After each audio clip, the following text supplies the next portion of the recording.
वंदे श्री प्रभु सद्गुरुं गुणनिधिं सद्भक्तकल्पद्रुमं मंदानां शरणं शरण्यममलं नाथं त्वनाथाश्रयं यत्सत्तावशजेन स्थावरभवो देहस्सुचेष्टान्वितः सोऽयं वो विदधातु वाञ्छितफलं माणिक्यकल्पद्रुमः। ॐ पार्थाय प्रतिबोधितां भगवता नारायणेन स्वयं व्यासेन ग्रथितां पुराणमुनिना मध्ये महाभारतम् अद्वैतामृतवर्षिणीं भगवतीम् अष्टादशाध्यायिनीम् अम्ब त्वाम् अनुसन्दधामि भगवद्गीते भवद्वेषिणीम्। इस वेदांत सप्ताह महोत्सव के अंतर्गत हम लोग यहाँ श्रीमद् भगवद गीता के 6ठे अध्याय का अध्ययन कर रहे हैं। जैसा कि मैं नित्य आपको बताता हूँ, इस अध्याय का नाम आत्मसंयम योग है। आत्मसंयम योग है और इसको ध्यान योग भी कहते हैं। इस अध्याय में भगवान ने मन को संयत करने के विषय में विस्तार पूर्वक चर्चा की है, क्योंकि जब तक हमारा मन संयत नहीं होगा तब तक हम किसी भी ज्ञान की प्राप्ति में अयोग्य हो जाएंगे। अध्यात्म ज्ञान ही नहीं, कोई भी ज्ञान हो, कोई भी ज्ञान हो, चाहे आप हाई स्कूल में पढ़ रहे हो, चाहे कॉलेज में पढ़ रहे हो, चाहे फिजिक्स हो, चाहे केमिस्ट्री हो, चाहे मैथमेटिक्स हो, कोई भी विषय हो, वहाँ पर मन अगर आपका नियंत्रित है, आपका संयत है, मन एकाग्र है, तो आपको उस विद्या की प्राप्ति होगी। और मन अगर एकाग्र नहीं है तो किसी भी प्रकार के ज्ञान से आप वंचित रह जाएंगे।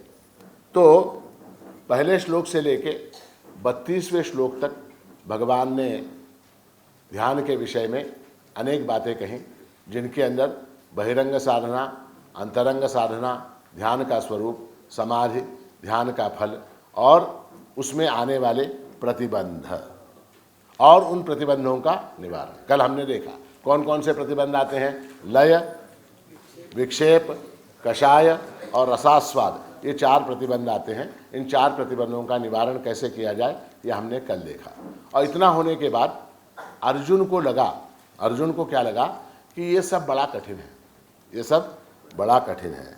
इसलिए उसने क्या कहा अर्जुन ने, चंचलम ही मन कृष्ण प्रमाथि बलवद्दृढ़म तस्याहम निग्रहम मन्ये वायोरिव सुदुष्करम। भगवान आप जो बता रहे हैं वो सब ठीक है, किंतु मेरा मन जो है वो अत्यंत चंचल है, वो अत्यंत प्रमाथी है। प्रमाथी यानी क्या, मचलने वाला है और बलवान है, दृढ़ है। ऐसे मन को बांधना जो है वो वायोरिव सुदुष्करम, वायोरिव यानी हवा को बांधना जैसा कठिन है, उस तरह से मन को बांधना अत्यंत कठिन है। ऐसा अर्जुन ने अपना मत व्यक्त किया। उसके उत्तर में 35वें श्लोक में भगवान ने कहा, असंशयम महाबाहो मनोर्दुर्निग्रहम चलम अभ्यासेन तो कौन्तेय वैराग्येण च गृह्यते। मानता हूँ, भगवान कहते हैं मैं भी मानता हूँ, मन को बांधना अत्यंत कठिन है, इसको मैं मानता। असंशयम, असंशय, इसमें कोई संदेह की गुंजाइश नहीं है कि मन को बांधना अत्यंत कठिन है, किंतु अभ्यासेन तो कौन्तेय वैराग्येण च गृह्यते।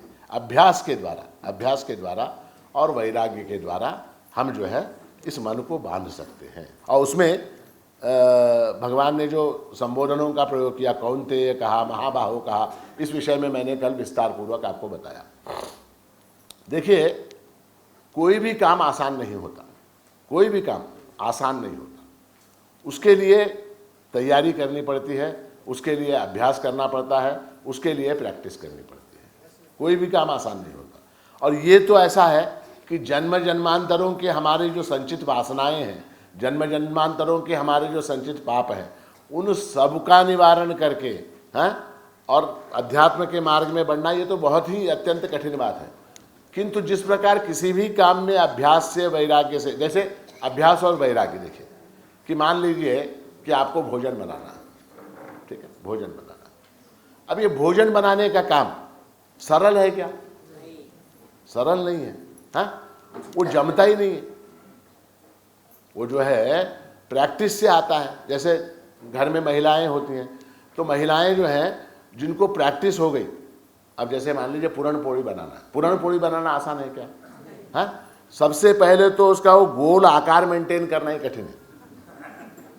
सबसे पहले वो गोल बने ये कठिन, उसके बाद वो पतली बने ये कठिन, उसके बाद वो अच्छी तरह से पके ये कठिन, और अंत में वो रुचिकर बने ये सबसे ज्यादा कठिन है वो। अब वो कैसे आप साध्य कर लेते हैं? आपके पति को आता है पुरणपोळी बनाना? तुमच्या नवऱ्याला येत आहे काय येत नाही? काय येत नाही? प्रॅक्टिस नाही, केलंच नाही कधी. हां, करायला गेलं तर त्रिकोण तरी होतं, षटकोण तरी होतं, अष्टकोण होते, काहीतरी होतं, है ना? वो बनता नहीं है। वो पुरणपोळी बनाना आसान नहीं है, वो सिर्फ महिलाओं को आता है। कैसे आता है? अभ्यास है, अभ्यास के द्वारा आता है। और दूसरी बात क्या कही भगवान ने? वैराग्य। वैराग्य ने क्या? उसके लिए वो पुरणपोळी बनाने की विद्या सीखने के लिए आपको बहुत सी चीजें छोड़नी पड़ती। एक सीरियल मिस हो जाता, एक क्या 4-5 सीरियल मिस हो जाते, 4-5 सीरियल मिस हो जाते हैं। और दूसरा क्या? वैराग्य न, वो सास की शरण जाना पड़ता है, तब तक नहीं आता। वो सास की शरण में जाना पड़ता है। सासूबाई कसं करावं मला जमाना झालं थोडं सांगा। हालांकि शरण में जाने की इच्छा नहीं है, मग मजबूरन जाना पड़ता है। तो अभ्यास है न तो कौन्तेय वैराग्य न च गृह्यते। तो अभ्यास के द्वारा, वैराग्य के द्वारा हम उसको कर सकते हैं, ऐसा भगवान ने कहा। उसके बाद भगवान ने फिर कहा 36वें श्लोक में, जिसको कल हम देख रहे थे, कि असंयतात्मना योगो दुष्प्राप इति मे मतिः। जिसका मन जो है वो अपने कंट्रोल में नहीं है, अपने वश में नहीं है, उसके लिए ये योग जो है वो दुष्प्राप्य है, ऐसा भगवान ने कहा, वो दुष्प्राप्य है। किंतु उपायतः अवाप्तुम शक्यः, उपाय के द्वारा वो प्राप्त करना शक्य है, संभव है। कठिन है मगर असंभव नहीं है, कठिन है मगर असंभव नहीं है। ये हमने कल यहाँ तक देखा। हमने कल 36 श्लोक देखे कल तक। अब हमारे बचे कितने? 11 श्लोक बचे। अब भगवान द्वारा इतना कहने के बावजूद, इतना सब भगवान ने कहा, उसके बावजूद अर्जुन का समाधान नहीं हुआ। देखिए, एक अच्छे शिष्य का लक्षण है ये, एक अच्छे शिष्य का लक्षण यह है कि जब तक उसको समाधान नहीं होता तब तक वो छोड़ता नहीं, आप जो है आपके स्कूलों में भी देखिए, आप स्कूलों में भी विद्यार्थी होते हैं। कुछ विद्यार्थी ऐसे होते हैं, क्लास संपलं पुढे आपल्याला काय करायचं, आपला कोर्स संपलं, जेवढं परीक्षेत लिहायचं तेवढं लिहायचं, बाजूला लावायचं। कुछ विद्यार्थी ऐसे होते हैं कि उनको अगर a² + b² = c², ये पाइथागोरस का थ्योरम अगर समझ में नहीं आया तो वो उस अध्यापक के घर जाएगा, हाँ, उसके घर जाएगा, उसको पकड़ेगा और कहेगा सर ये मुझे समझाइए, ये समझ में नहीं आया। पूरी तरह से जब तक उसको वो वश नहीं हो जाती, वो विद्या, वो पाइथागोरस का थ्योरम जब तक उसकी बुद्धि के अंदर रच नहीं जाता, पच नहीं जाता, तब तक वो अपने गुरु को छोड़ता नहीं। ये अच्छे शिष्य का लक्षण है। तो अर्जुन कैसा था? अर्जुन एक अच्छा शिष्य था। अर्जुन जो है एक अच्छा शिष्य था। उसने फिर उसका मन समाधान नहीं, उसको समाधान नहीं हुआ। भगवान ने जो बताया, ये सारी बातें बताई कि ये कठिन है मगर असंभव नहीं है, ये तुम करो, ये सब बताया, फिर भी उसका समाधान नहीं हुआ। तो अर्जुन ने भगवान से फिर प्रश्न किया। इस 37वें श्लोक में अर्जुन कहता है, अर्जुन उवाच अयति श्रद्धयोपेतो योगाच्चलितमानसः अप्राप्य योग संसिद्धिं का गतिं कृष्ण गच्छति। पिछले श्लोक में भगवान ने अर्जुन के प्रश्न का उत्तर दे दिया, मगर फिर भी उसका समाधान नहीं हुआ। अब जो है अर्जुन ये प्रश्न कर रहा है कि हे कृष्ण, श्रद्धया उपेतः आयति योगात् चलितमानसः योग संसिद्धिम अप्राप्य काम गतिम कृष्ण गच्छति, ऐसा प्रश्न है। अर्जुन कहता है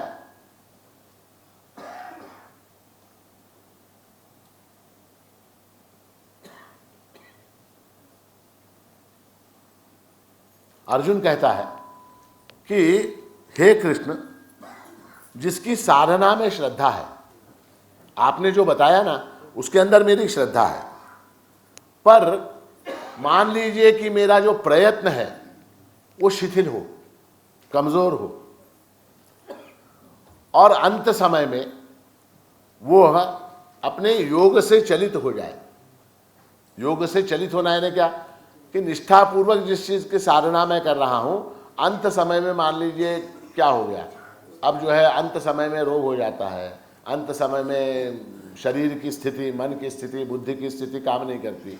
ऐसे समय में अगर मान लीजिए कि मैं इस योग से च्युत हो गया, हाँ, ये साधना मेरी पूरी नहीं हुई, तो वह योग सिद्धि को प्राप्त न करके किस गति को जाता है।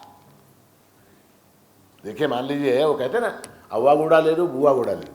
मैंने क्या किया, मैंने इस जन्म में संसार के प्रति उपेक्षा की, त्याग नहीं किया, संसार के प्रति उपेक्षा की, और आपने जो ये ध्यान का मार्ग बताया उसके ऊपर मैं चला, ठीक है, चला, काफ़ी दिन तक चला, और बाद में मैं बूढ़ा हो गया और मेरा प्रयत्न जो है शिथिल हो गया, मेरा प्रयत्न पूरा नहीं हुआ। मान लीजिए मेरा कोर्स कंप्लीट नहीं हुआ, मान लीजिए अगर स्कूल में है तो मेरा कोर्स कंप्लीट नहीं हुआ, और ऐसे में अगर मैं मर गया तो फिर मेरा क्या होगा, ये मेरी साधना अधूरी रह जाएगी।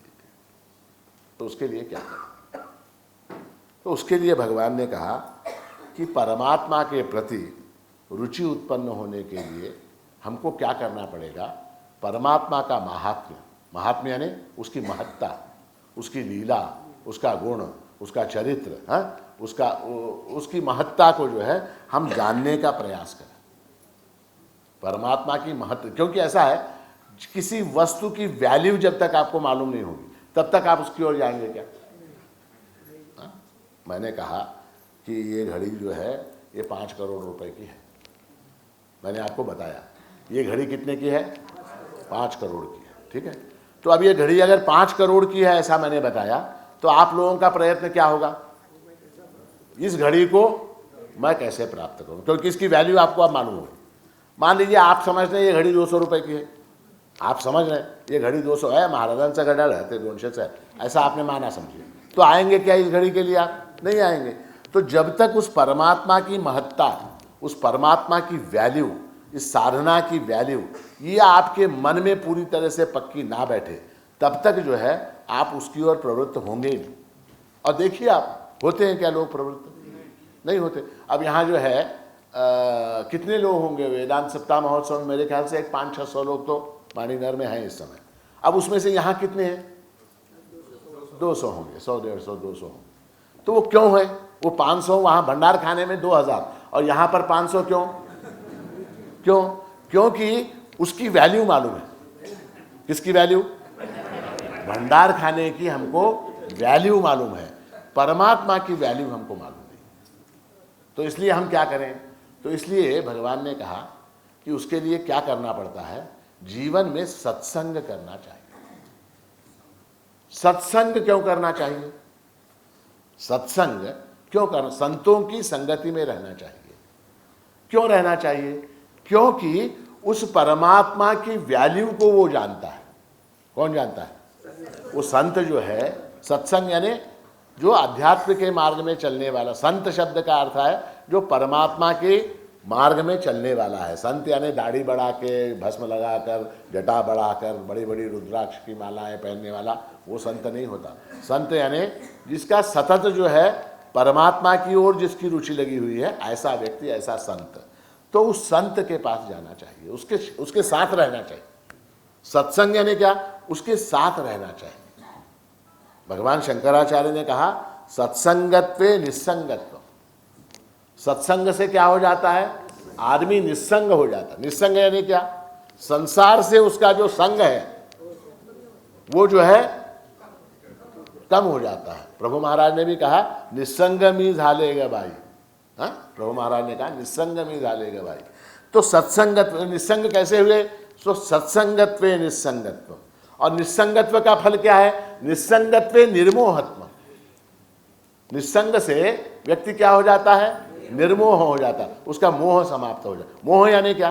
मोह शब्द का अर्थ है, मोह शब्द का अर्थ ऐसा है शास्त्र में कि योग्य क्या है, अयोग्य क्या है, सत्य क्या है, असत्य क्या है, इसको न जानते हुए असत्य का आचरण करना, मिथ्या की ओर रुचि रखना, हाँ, और विवेक का अभाव यानी मोह, ऐसा मोह शब्द का अर्थ है। तो निस्संगत्वे निर्मोहत्व, निर्मोहत्वे निश्चल तत्व, और जो निर्मोह हो गया उसको निश्चल तत्व की प्राप्ति। निश्चल तत्व यानी क्या? निश्चल तत्व यानी परमात्मा, परमात्मा निश्चल है, तो निश्चल तत्व प्राप्त हो जाता है। और निश्चल तत्व प्राप्त होने के बाद क्या होता है? निश्चल तत्व जीवन मुक्ति ही। एक बार निश्चल तत्व की प्राप्ति, अब देखिए अब निश्चल तत्व की प्राप्ति, प्राप्ति यानी क्या? प्राप्ति यानी उसको कहीं से बाहर से फिजिकली लाना नहीं है। निश्चल तत्व को आप फिजिकली बाजार से खरीद के नहीं ला सकते, वो कोई वस्तु नहीं है। निश्चल तत्व की प्राप्ति होना ऐसा है कि अपने स्वरूप को, अपने आप को पहचान लेना कि वो निश्चल तत्व अन्य कुछ न होकर मेरे अंदर बैठकर जो मैं बोल रहा है वो निश्चल तत्व है, वो निश्चल तत्व है। निश्चल तत्व जीवन मुक्ति ही। तो सत्संग करना चाहिए। एक बार क्या हुआ कि नारद महर्षि भगवान के पास गए, और भगवान के पास जाकर, हालांकि नारद महर्षि अत्यंत बड़े ज्ञानी, भगवान विष्णु के पास गए और भगवान विष्णु से कहा कि भगवान, मुक्त होने का सबसे सरल आसान तरीका क्या है बताइए, मुक्त होने का आसान तरीका बताइए। तो नारद ने कहा, भगवान ने कहा कि नारद तुम ऐसा करो, सत्संग करो, संतों की संगति करो, उससे क्या हो जाएगा? उससे तुम मुक्त हो जाओ। नारद ने कहा ठीक है, अब सत्संगति कैसे करूं, क्या करूं? तो भगवान ने कहा ऐसा करो, तुम पृथ्वी पर जाओ, वहां पर माणिक नगर नाम का एक गांव है, वहां पर ईशान्य कोने में, उस गांव के ईशान्य कोने में आमों के वृक्ष हैं। उस आम के एक वृक्ष के ऊपर एक गिरगिट रहता है। गिरगिट, गिरगिट मालूम है आपको? गिरगिट म्हणजे क्या? हाँ, सरड़ा, सरड़ा, वो रंग बदलता है, वो गिरगिट रहता है। तुम जाके उससे पूछो कि सत्संग यानी क्या, वो तुमको बताए। तो नारद ने आज्ञा मानी भगवान की, आए भूलोक पर आए, नारायण नारायण करते वीणा बजाते। उन्होंने पूछा होते आंब्याचे झाडं कुठं आहेत, आंब्याचे झाडं कुठं आहेत? तो बताया गया कि इस तरफ ईशान्य कोण में है। तो वहाँ गए, वहाँ देखा तो सचमुच एक गिरगिट था वो पेड़ के ऊपर। उससे पूछा कि गिरगिट गिरगिट ये बताओ कि सत्संग यानी क्या।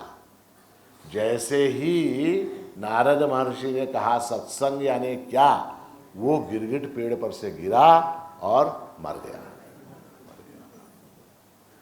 पाप हो गया। नारद महर्षि क्या करें? Back to pavilion. कहाँ गए? वापस भगवान के पास पुनः गए।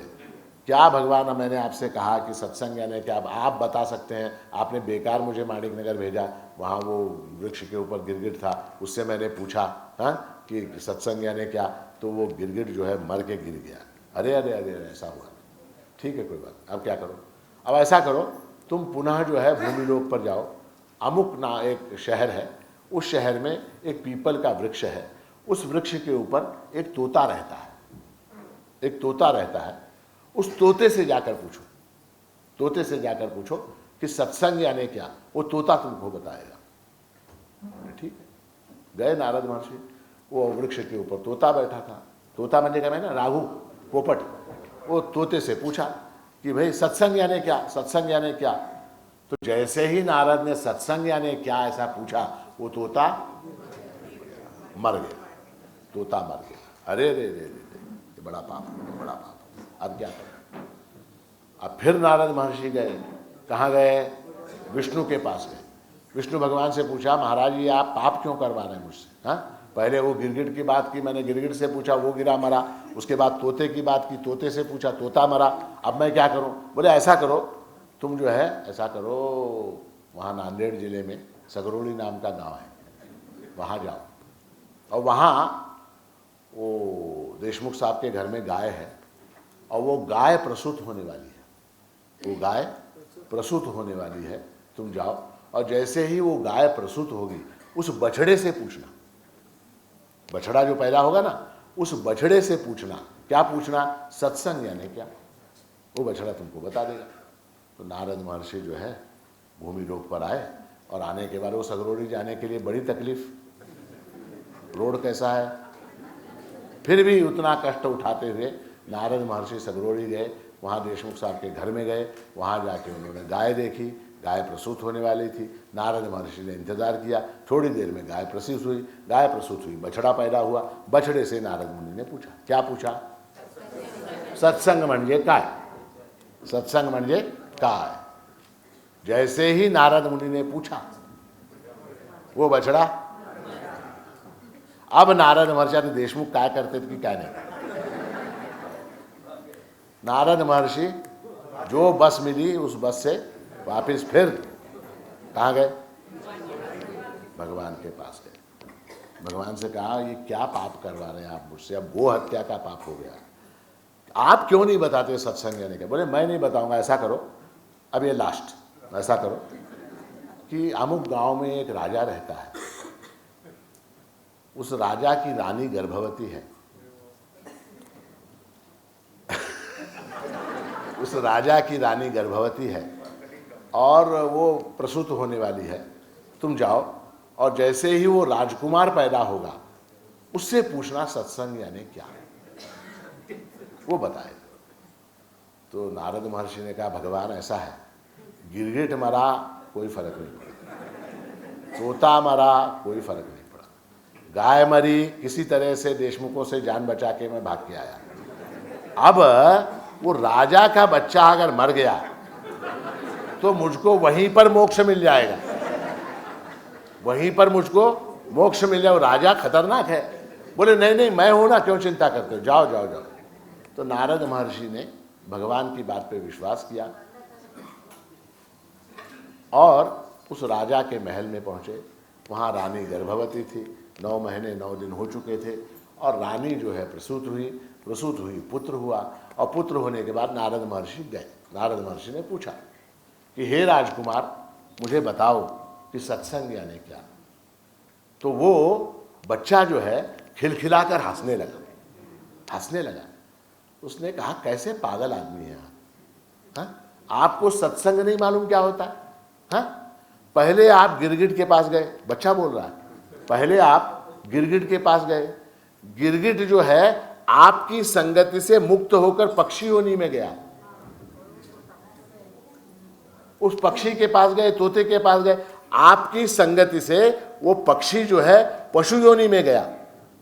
आपकी संगति के कारण, आपको देख के आपने जो नारायण नारायण कहा वहां, उसकी संगति के कारण वो पक्षी जो है पशु योनि में गया और वो पशु योनि में जाने के बाद फिर आप गए वहां, फिर आपकी संगति से अब वो मनुष्य योनि में आया।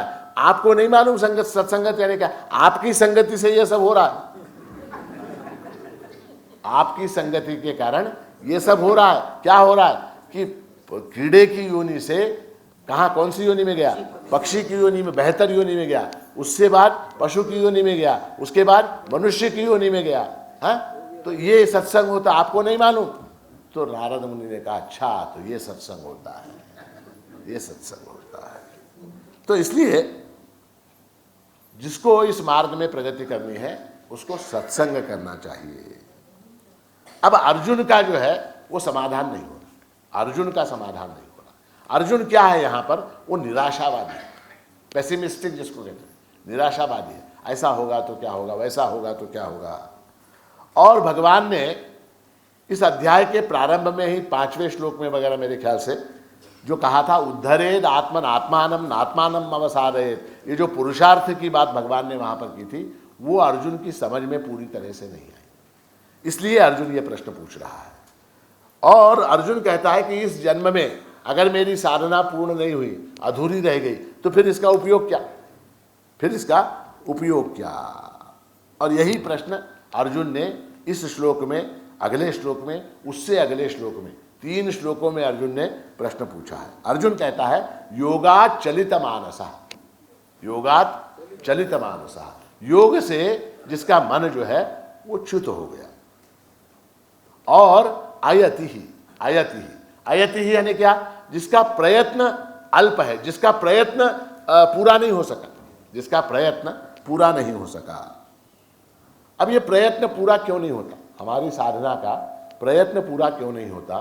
तो इसका कारण शास्त्र में ये बताया गया है, 3 प्रकार के ताप हैं। हमारे भजन में भी हम हमेशा त्रिविध ताप तापे बहुताप लोरे मोह काम भ्रांति तमीव्याप लोरे दिनामाणी काची अथावारी माया मलातारी रेतारी मार्तंडरा। हाँ, तो 3 तापों की बात करते हैं। त्रिविध ताप तापे तापत से उनाड़ा येऊनी धरितु कृपेची सावनी, है ना। त्रिविध ताप की बात करते हैं। वो 3 तापों के कारण हमारी साधना पूर्ण नहीं होती। 3 ताप कौन से हैं? तो एक को कहते हैं आधिदैविक ताप। आधिदैविक ताप, आधिदैविक ताप यानी क्या? आधिदैविक ताप यानी जो हमारे हाथ में नहीं है, ऐसी मुसीबतें जो हमारे हाथ में नहीं है, दैवी प्रकोप जिसको कहते हैं, वो आधिदैविक। आधिदैविक जैसे किसी की कुंडली में राहु केतु वगैरह, ये सारे शनि, इनके कारण उनकी साधना पूर्ण नहीं होती। अथवा वो छोड़ दीजिए जिसका ज्योतिष में विश्वास नहीं है, मत करो। कोरोना वायरस, कोरोना वायरस क्या है? आधिदैविक ताप है।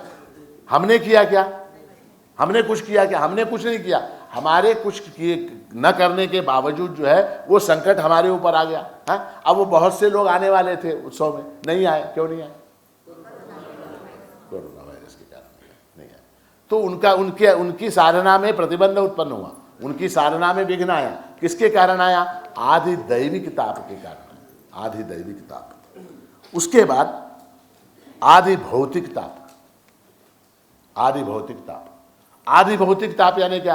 ये जो पंच महाभूत हैं, इन भूतों के कारण विघ्न उत्पन्न होना। इन भूतों के कारण हमारी साधना में विघ्न उत्पन्न होता है। जैसे बारिश हो गई, ट्रेन कैंसिल हो गई, तूफान आया, ट्रेन कैंसिल हो गई, भूतों के कारण।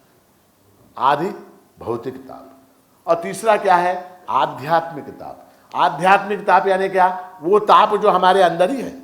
बुखार आ गया, सर्दी हो गई, कमर में दर्द हो गया, घुटने में दर्द हो गया, बीवी से झगड़ा हो गया, ये सारे कारण। तो ये आधि भौतिक आध्यात्मिक प्रतिबंध है। ये सारे जो आध्यात्मिक प्रतिबंध हैं, ये जो तीनों प्रतिबंध हैं, इन 3 प्रतिबंधों के कारण अगर मेरी साधना अधूरी रह गई, अगर मेरी साधना अधूरी रह गई, तो काम गतिम कृष्ण गच्छति। तो मेरी गति क्या होगी? तो मेरी गति क्या होगी? मैंने जीवन भर संसार की उपेक्षा की, अध्यात्म के मार्ग में चला, मगर इन प्रतिबंधों के कारण मेरी साधना पूर्ण नहीं हुई, मुझको मोक्ष नहीं मिला। अव्वा गुड़ा ले लो, बुआ गुड़ा ले लो, मोक्ष नहीं मिला, और मर गया। तो क्या होगा? मेरा क्या होगा? बताइए क्या होगा? तो त्रिशंकु बन जाऊंगा मैं। अर्जुन ने कहा कि त्रिशंकु मालूम है आपको, जो बीच में लटका रहता है, तो त्रिशंकु, मैं त्रिशंकु बन जाऊंगा। ये मेरी समस्या है। अर्जुन फिर अपनी समस्या को विस्तार पूर्वक बता रहा है। कच्चिन्नो भय विभ्रष्ट छिन्नाभ्रमिव नश्यति अप्रतिष्ठो महाबाहो विमूढ़ो ब्रह्मण पथि। पिछले श्लोक में अर्जुन ने कहा कि अल्प प्रयत्न के कारण, 3 तापों के कारण मेरी साधना अगर पूर्ण न हो तो मेरा क्या होगा? ये प्रश्न है। ऐसा है कि कर्म का फल जो है वो स्वर्ग है, और ज्ञान का फल जो है वो मोक्ष है। कर्म का फल क्या है? स्वर्ग है। यज्ञ, याग, पूजा, ये सारे जितने भी हमारी साधनाएं हैं वो कर्म है, और उन कर्मों का फल क्या है? तो स्वर्ग लोक की प्राप्ति होती है। और ज्ञान का फल क्या है? मोक्ष है। अच्छा, आपको मान लीजिए एक चॉइस दिया जाए, आप स्वर्ग प्राप्त करना चाहते हैं या मोक्ष प्राप्त करना चाहते हैं? क्यों? स्वर्ग में ऐसा है, आपको मालूम है स्वर्ग में क्या क्या है? स्वर्ग में बहुत मजा है। स्वर्ग में बहुत मजा है। स्वर्ग में ऐसा है कि वहां पर, मैं तो गया नहीं हूं मगर सुना है, सुना। स्वर्ग में क्या है कि वहां पर वो ऐसे नाले बने हुए छोटे छोटे, जैसे ताजमहल के सामने है ना, पानी की क्या बोलते हैं उसको? कैनाल, पानी के कैनाल जैसे, उन कैनाल के अंदर सोमरस बहता रहता है। ठीक है, अब जिसको जितना चाहिए कंटिन्यू और फ्री, ठीक है, वो आपने पी लिया, उसको क्या बोलते हैं, सोमरस। सोमरस वो पी लिया। वो पीने के बाद क्या, 24 घंटे एंटरटेनमेंट प्रोग्राम चालू, रंभा, उर्वशी, मेनका, और तुम्हाला सगळे नावं कसं काय पाठ आहे, नावं पाठ है तेरे। हाँ हाँ, तिलोत्तमा, ये सारे लोगों का डांस जो है कंटिन्यू, जैसे हमारे अखंड वीणा होती थी, हाँ, 12 ते 2 अमुक, 2 ते 4 अमुक, लिस्ट है वहाँ पर मंदिर में, उस तरह 12 ते 2 तिलोत्तमा, 2 ते 4 उर्वशी, 4 ते 6 रंभा, डांस चल, पियो डांस देखो, पियो डांस देखो। दूसरी बात, वहाँ पर भूख नहीं लगती, तो खाने की कोई चिंता नहीं, ठीक है। और वहाँ पर आदमी की उम्र जो है वो 16 से 26, 16 से नीचे का आदमी नहीं रहता स्वर्ग में, और 26 के ऊपर का नहीं रहता। अगर यहाँ 80 साल में भी मरा और वहाँ गया तो वहाँ फिर वो 16 का बनता है। ये फायदा है, रोग नहीं है, कितना भी पियो लिवर पर कोई असर नहीं होता। हाँ, ऐसा वो स्वर्ग है, ठीक है। तो वो आप छोड़ के मोक्ष क्यों मांग रहे हैं?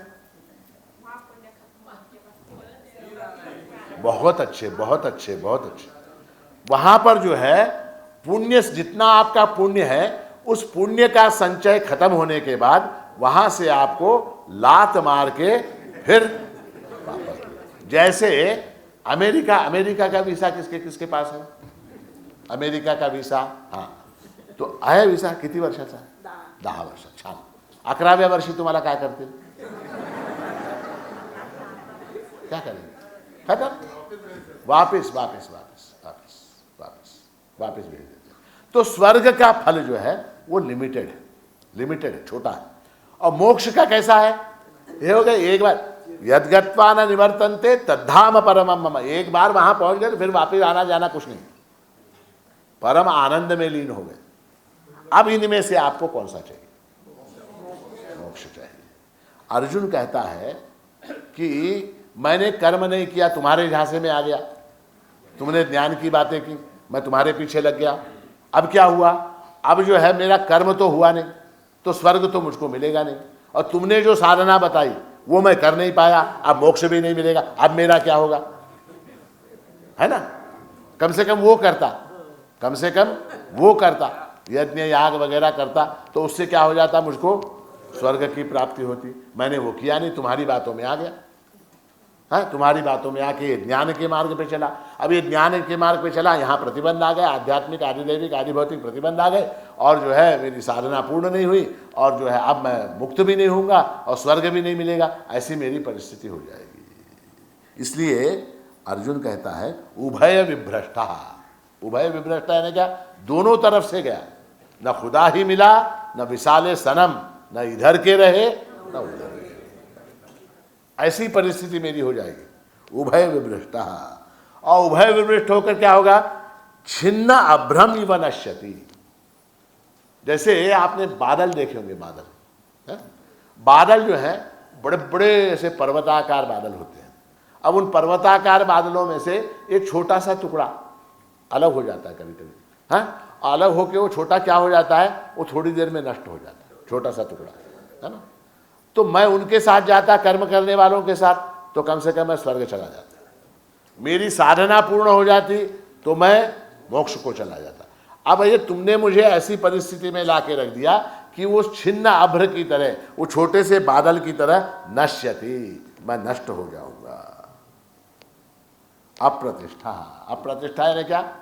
न इधर का रहा न उधर का रहा।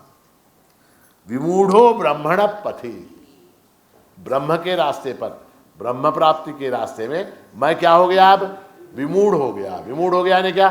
कंफ्यूज हो गया। अब मैं कंफ्यूज हो गया, अब मैं कंफ्यूज, अब मैं क्या करूं? एतन्मे संशयं कृष्ण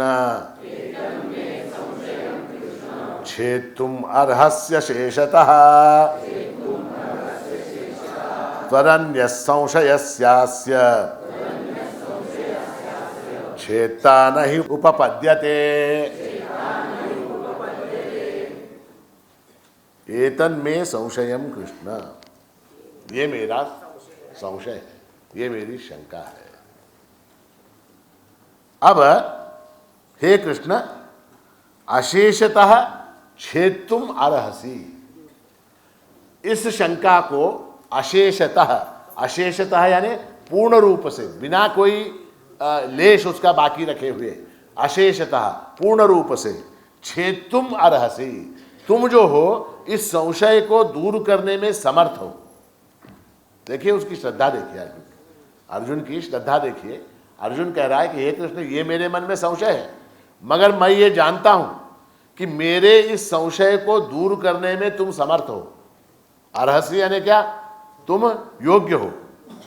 त्वदन्य संशयस्यास्य, तुम्हारे अलावा, तुम्हारे अलावा, त्वद अन्य, तुम्हारे अलावा, संशयस्य अस्य, अस्य संशयस्य, इस संशय का, इस संशय का, छेत्ता, छेत्ता यानी इस संशय को काटने वाला, नहीं उपपद्यते, तुम्हारे अलावा दूसरा कोई नहीं मिलेगा इस जगत में, तुम्हारे अलावा दूसरा कोई नहीं मिलेगा। ये इसका अर्थ है। अब इसमें जो रहस्य की बात है वो आपको बताता हूं, क्योंकि इसमें ऐसा है, प्रश्न ऐसा है कि यहां जन्मों की बात चल रही है, यहां जन्मों की बात चल रही है। इस जन्म में अगर मेरी साधना पूर्ण नहीं हुई तो अगले जन्म में मेरा क्या होगा, यह अर्जुन का प्रश्न है, अर्जुन का प्रश्न है। अब ये कौन बता सकता है, कौन बता सकता है? जो पिछले जन्मों को और अगले जन्मों को जानता है वही बता सकता है। हम बता सकते हैं क्या हमारा अगले जन्म में क्या होगा? नहीं बता सकते। हाँ, आप बता सकते हैं क्या? नहीं बता सकते, कोई भी नहीं बता सकता। जो इस जन्म मरण के चक्र में है वो बता ही नहीं सकता, वो नहीं बता सकता। आप लोग दत्त जयंती उत्सव में आए माणिंदर, यहां पर वो एक ये होता है झूला, देखा आपने? हाँ, झूला, वो झूले के अंदर वो गोल गोल घूमता है, उसको क्या बोलते हैं? Giant wheel. उस जायंट व्हील के अंदर बच्चे बैठते हैं। हाँ, जब वो ऊपर से ऐसे नीचे आता हो करके चिल्लाते। बैठे आप लोग कभी बसला? अच्छा, पुढच्या वर्षी पुन्हा बसा। तो कहने का तात्पर्य है कि वो जायंट व्हील होता है। अच्छा, अब वो जायंट व्हील कब रुकेगा, वो चक्र कब रुकेगा, ये उन बच्चों को मालूम होता है क्या? हाँ, किसी को भी जो जायंट व्हील के अंदर बैठा है उसको मालूम है क्या वो कब बंद होगा? वो किसको मालूम होता है? वो चलाने वाला जो है, उस व्हील को चलाने वाला जो ऑपरेटर है उसको मालूम है ये कब रुकेगा। ठीक है, अब हम लोग सब क्या है, उस जायंट व्हील के अंदर बैठे हैं, जायंट व्हील के अंदर बैठे हुए हैं, हो करके चिल्ला रहे हैं। हाँ, अब वो कब रुकने वाला है ये किसको मालूम है? जो ऑपरेटर है, प्रभु परमात्मा जो है, उसको मालूम है। इसलिए अर्जुन यहां कहता है एतन में संशयम कृष्ण छेत्तुम अर्हसि अशेषतः तदन्य संशयस्यास्य छेत्ता नहीं उपपद्यते। तुम्हारे अलावा ये कोई नहीं जानता, ये कोई नहीं जानता कि अगले जन्म में मेरा क्या होगा, तो इसलिए तुम मुझे बताओ, इसलिए तुम मुझे बताओ। श्री भगवान उवाच, यहाँ से आगे जो 2-3 श्लोक आने वाले हैं वो अत्यंत महत्वपूर्ण है, अत्यंत महत्वपूर्ण है। इसलिए श्री भगवान उवाच, पार्थ नैवेह नामुत्र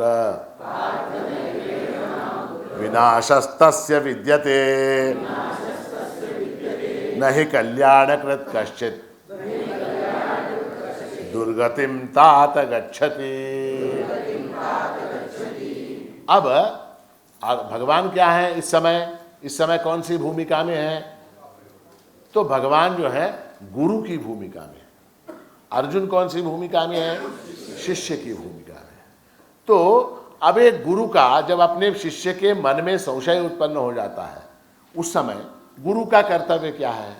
गुरु का कर्तव्य यह है कि पहले वो उसको सांत्वना बनाए, उसको ढाढ़स बनाए, ताकि वो घबरा कर वो क्लास छोड़ के ना भागे। ये 6ठा अध्याय चल रहा है, भगवान को 18 अध्याय बताने हैं।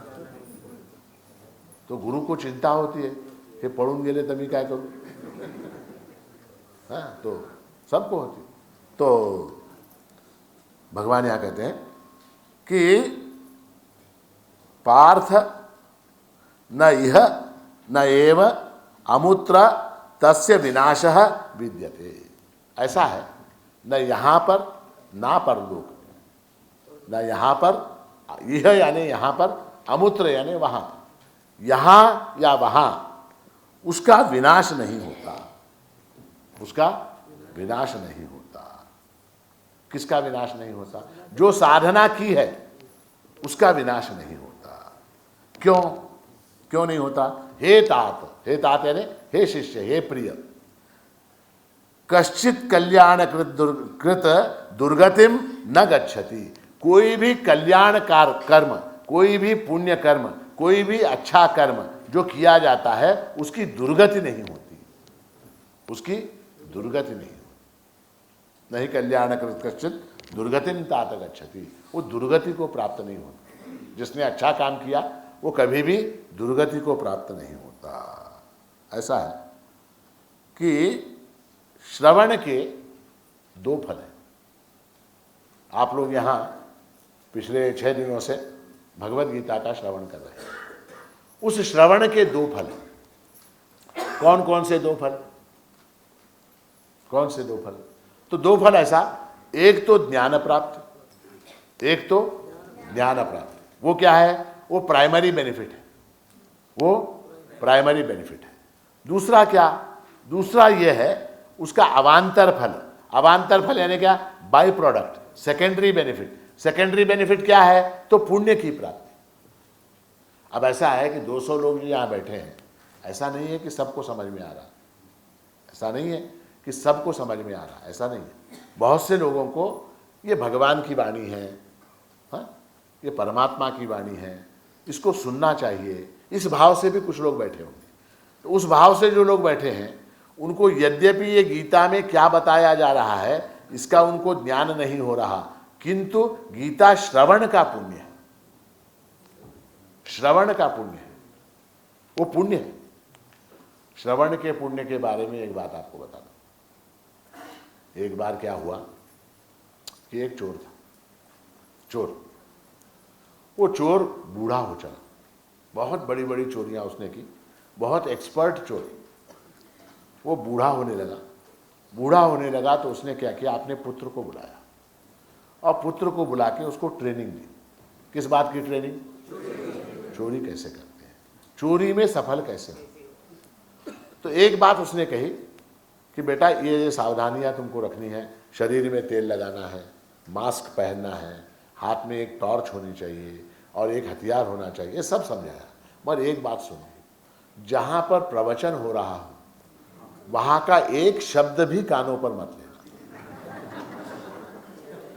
अगर तुमने लिया तो तुम्हारी विद्या फेल हो जाएगी। बाप ने बताया जहां प्रवचन चल रहा हो भूल कर भी उसमें का एक शब्द भी कान में नहीं आना चाहिए। ठीक ठीक है। वो अपना काम करने लगा, वो भी एक्सपर्ट हो गया, फिर बाप के बताए रास्ते पे चलने लगा। एक दिन एक सेठ के घर में उसको डाका डालना था, चोरी करनी थी। और उस सेठ के घर में आंगन में सामने उन्होंने अपने किसी गुरु को बुलाया था और एक आयोजन किया था, एक सभा चल रही थी, वहाँ महाराज जी प्रवचन कर रहे थे। अब जो है इसको मौका चाहिए था, कब घर में घुसे। तो मौके के इंतज़ार में वो ठहरा था कहीं पर छुप के, और वहाँ वो प्रवचन के शब्द उसके कान पे पड़े। क्या शब्द? तो महाराज जी बता रहे थे कि देवताओं की छाया नहीं होती, देवताओं की छाया नहीं। हमारी छाया है कि नहीं, है ना? हमारी छाया। अगर यहाँ देवता बैठा होगा तो उसकी ये छाया नहीं, देवता की छाया नहीं, देवता की छाया नहीं होती। ये 4 शब्द उसने सुने। सुनने के बाद वो चोरी के लिए गया, चोरी की सक्सेसफुल हुआ। उसके बाद उस राजा, उस गांव का जो उस शहर का राजा था, उस राजा के घर में गया और वहाँ भी उसने उस रानी का एक अत्यंत मूल्यवान ऐसा रत्नहार जो है चुराया। और चुरा के वो भागा, जंगल में गया, इधर गया उधर गया, कहीं गया। अब वो ऐसा था इधर उधर की चोरी पच जाती।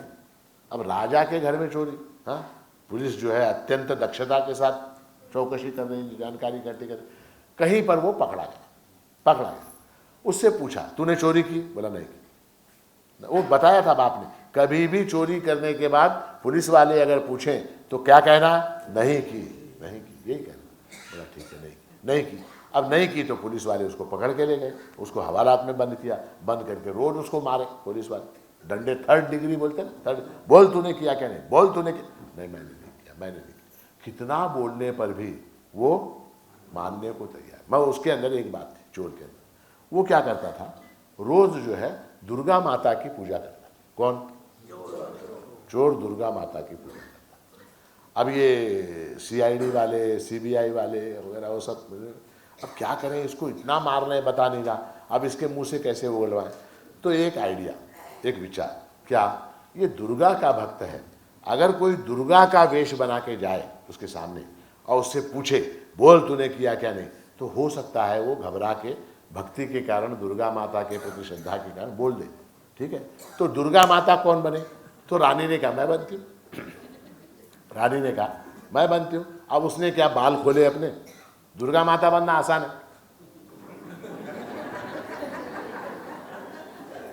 दुर्गा माता बनना आसान। बाल खोले और जो है कुमकुम लेके, कुमकुम चर्चिले माथा, तो कुमकुम लगाया और भयानक ऐसा वेश बनाया दुर्गा माता का, और भयानक वेश बना के कारागृह के अंदर त्रिशूल वगैरह लेके पहुंच गए। दुर्गा माता आई, दुर्गा माता आई।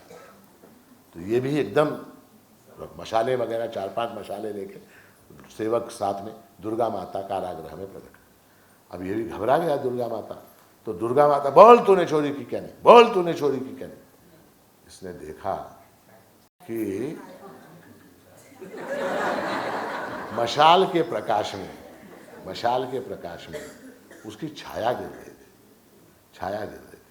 तो छाया जैसे गिरी, ये समझ गया ये दुर्गा माता नहीं हो सकती, ये कोई मनुष्य है। उसने कहा मैंने नहीं की। ठीक है, मैंने नहीं की। अब दुर्गा माता के सामने भी जब वो बोल रहा नहीं की, तो इसने नहीं की, इसको छोड़ दिया जाए। तो केवल सत्संग के 5 शब्द सुनने से वो उस कारागृह से मुक्त हो गया। हाँ, और आप लोग 5 दिनों से सुन रहे हैं, आप कितनी बार मुक्त हो चुके? कितनी बार मुक्त हो चुके? 5 दिनों। तो उसका पुण्य है, बाय प्रोडक्ट क्या है? पुण्य है।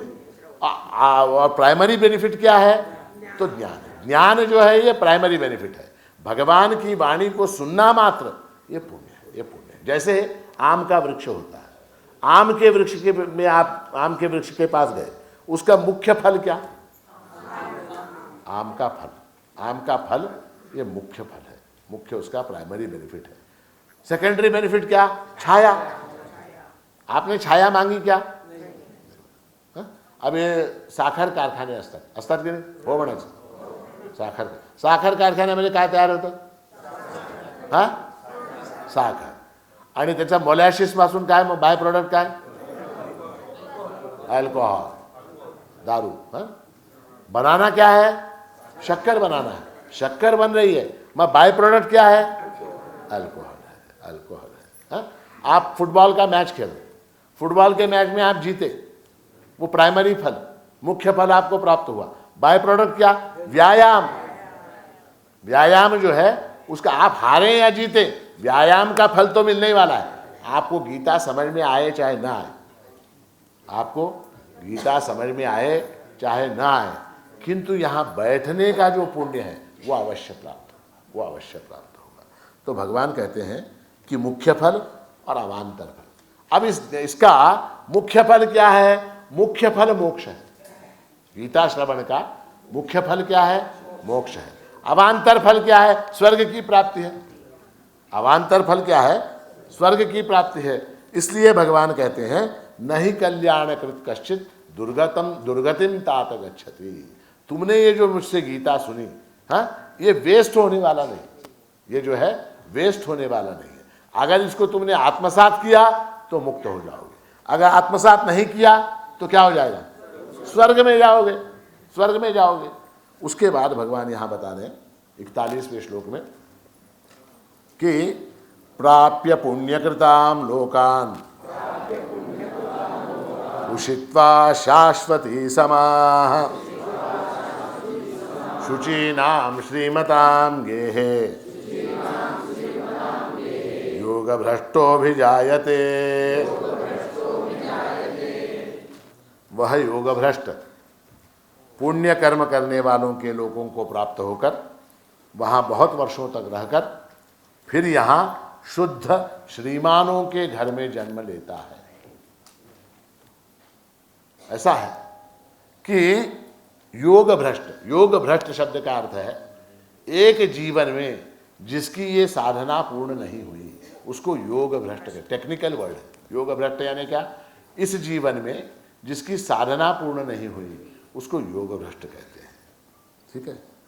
अब ये योग भ्रष्ट जो है मरने के बाद उसका क्या होता है? भगवान ने कहा कि गीता श्रवण के पुण्य के फल के प्रभाव से उसको क्या? स्वर्गलोक की प्राप्ति होती है।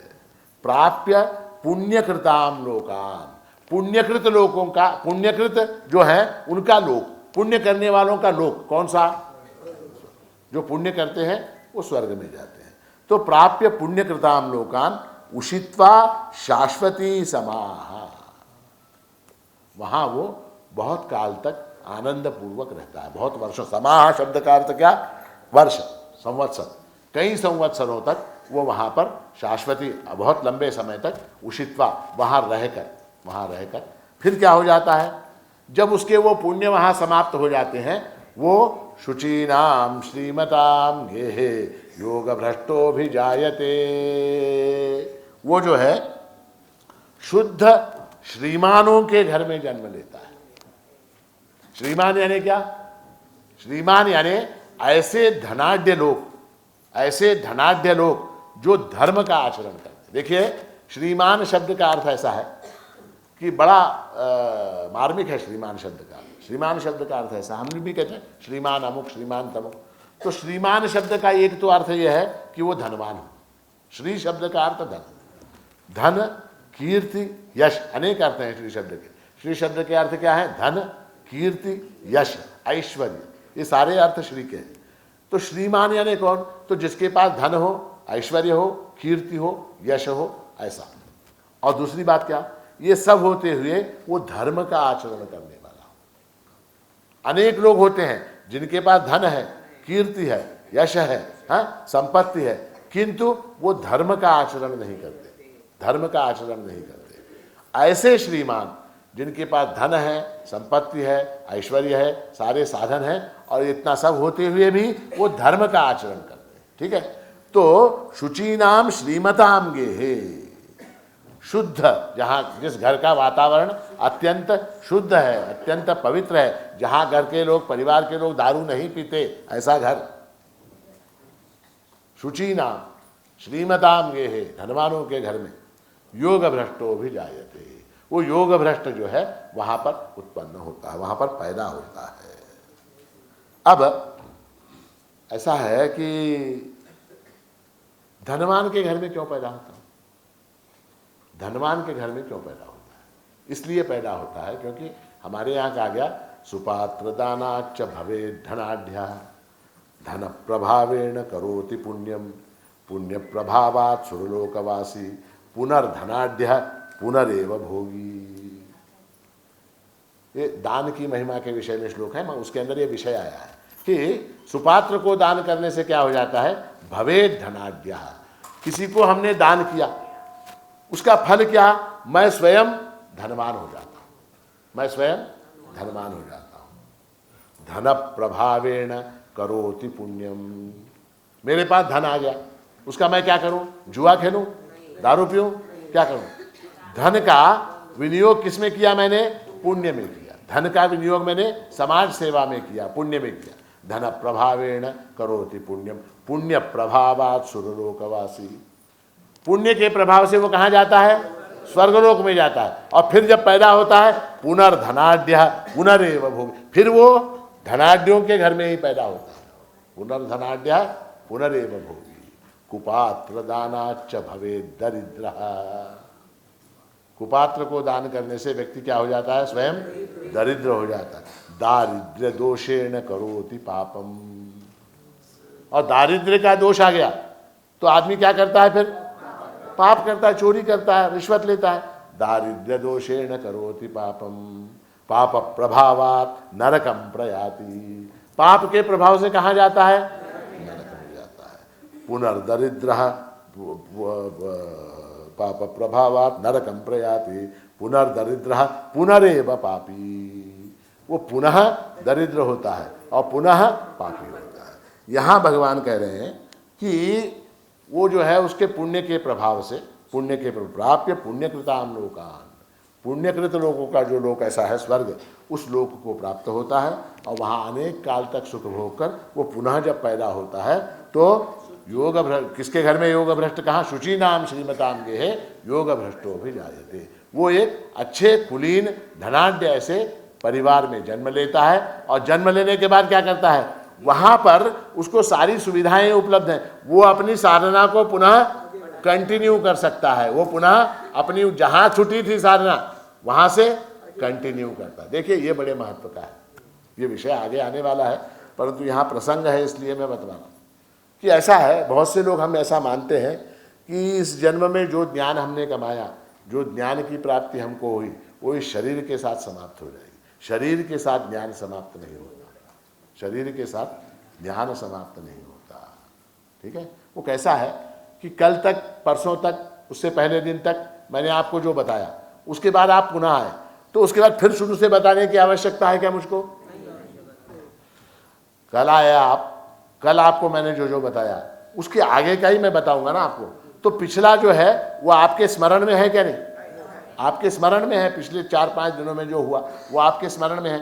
वो डिसकंटिन्यू होता है क्या? नहीं होता। 8वीं क्लास हुआ बच्चा, बच्चा जो है 8वीं क्लास में पास हो गया, 2 महीने की गर्मियों की छुट्टी हुई, ठीक है। अब 9वीं में आया, 9th क्लास में आया, तो 9th क्लास में आया तो फिर 8वीं का सिलेबस उसको करना पड़ता है क्या? क्यों नहीं करना पड़ता? 8 वर्षों तक जो उसने पढ़ा स्कूल में वो सारा उसकी बुद्धि में है, उसकी बुद्धि ने उसको रचा लिया है, पचा लिया है। अब 9वीं क्लास से उसका सिलेबस प्रारंभ हो। उसी तरह से हमने इस जन्म में जो साधना की, इस जन्म में जो पुण्य किए, वो समाप्त नहीं होते। तो ब्रॉड फॉरवर्ड जिसको कहते हैं, अकाउंटेंसी, जिनको अकाउंटेंसी कोना अकाउंट ले आया, हाँ, अकाउंटेंसी में क्या होता है? ब्रॉड फॉरवर्ड है ना। आज के दिन, आज का जो क्लोजिंग बैलेंस है, आज का जो क्लोजिंग बैलेंस है वो कल का, मान लीजिए आज का क्लोजिंग बैलेंस यही खत्म हो गया, कल फिर शून्य से शुरू होता है क्या? इसलिए भगवान कहते हैं अथवा योगिनामेव कुले भवति धीमताम एतद्धि दुर्लभतरम लोके जन्म यदीदृशम्। अथवा वो शुचीनाम श्रीमताम गेहे योग भ्रष्टो विजायते, वो योग भ्रष्ट जो है श्रीमानों के कुल में उत्पन्न होता है। अथवा अगर वो श्रीमानों के घर में उत्पन्न नहीं हुआ तो फिर कहाँ उत्पन्न होता है? योगिनामेव कुले भवति। वो धीमताम जो है, हाँ, वो बुद्धिमान जो है, योगिनामेव कुले भवति, वो योगियों के कुल में उत्पन्न होता है। चाहे वो गरीब हो, वो योगी, वो ज्ञानवान जो है, धीमताम, वो जो है धीमता मैंने बुद्धिमान, ज्ञानवान, ऐसा जो योगी है उसके घर में वो उत्पन्न होता है। और ऐसा इस प्रकार का जो यह जन्म है वो संसार में अत्यंत दुर्लभ है, अत्यंत दुर्लभ। या तो श्रीमानों के घर में जन्म, अथवा योगियों के घर में जन्म, अथवा श्रीमान योगी के घर में जन्म, ये अत्यंत दुर्लभ है, अत्यंत दुर्लभ है। अथवा योगिनाम कुले भवति, योगियों के कुल में वो उत्पन्न होता है। अब ये जो योगी है, मान लीजिए, अब मान लीजिए ये गरीब है, जरूरी नहीं है कि वो श्रीमान हो, वो गरीब भी हो सकता है। गरीब भी हो तो भी उसको अपनी साधना को आगे बढ़ाने के लिए जो परिस्थितियां चाहिए वो वहां पर उसको ऑटोमेटिकली उपलब्ध हो जाती है। जैसे गरीब है, मान लीजिए गरीब है, तो गरीब के घर में क्या? उपवास। गरीब के घर में क्या है? उपवास है। इसको अलग से उपवास करने की आवश्यकता नहीं, ऑटोमेटिकली उपवास वहां उसको प्राप्त हो रहा है। गरीब के घर में पैदा हुआ, तो आज का आज रात्रि से जेवण नहीं, कहा नहीं घरात अन्न नहीं, अब ये क्या हुआ? इसका ऑटोमेटिकली उपवास हो गया। और जैसे अपरिग्रह, वस्तुओं की कामना न रहना, वस्तु कहां से? वहां है ही नहीं, झोपड़ी में रह रहा है, तो कामनाओं से, वासनाओं से उसकी मुक्ति हो गई। और कहा कुले भवति धीमताम, ज्ञानियों के कुल में उत्पन्न, तो गुरु को खोजने की भी आवश्यकता नहीं, गुरु घर में मौजूद है। बाप ज्ञानी है तो बाप ही गुरु हुआ। हमारे शास्त्रों में अनेक पिता पुत्र हैं, भृगुर्वै वारुणिः वरुणम पितरमुपससार अधि भगवो ब्रह्मेति तगम्हो वाच। तो क्या है? वहां पर ज्ञानी जो है घर में ही बैठा हुआ है, बाहर जाने की आवश्यकता नहीं। ये एडिशनल बेनिफिट हुआ। एतद् ही दुर्लभतरम जन्म, एतद् ही दुर्लभतरम लोके जन्म। ऐसा ये दुर्लभ जन्म है। तो इसलिए यहां पर आकर उसकी जो साधना है, जहां तक उसने की थी, जिस स्टेज तक वो पहुंचा था, उसको वो आगे बढ़ा सकता है। उसको फिर वापस जाने की आवश्यकता नहीं है। देखिए स्कूलों के अंदर जो विद्यार्थी होते हैं, जो बुद्धिमान विद्यार्थी होते हैं, वो साल भर का अभ्यास करते हैं, अपना अभ्यास करते हैं।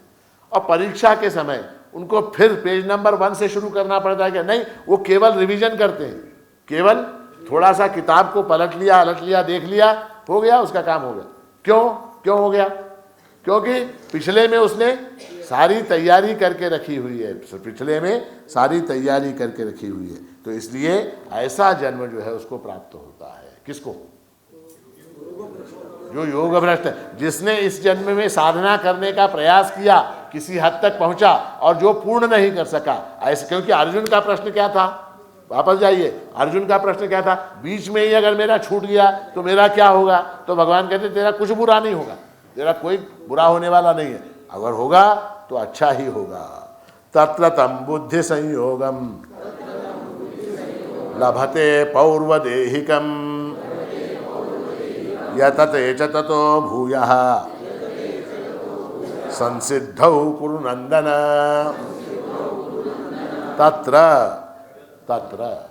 यानी कहा देर, तत्र शब्द का अर्थ है देर यानी भेर। कहाँ पर?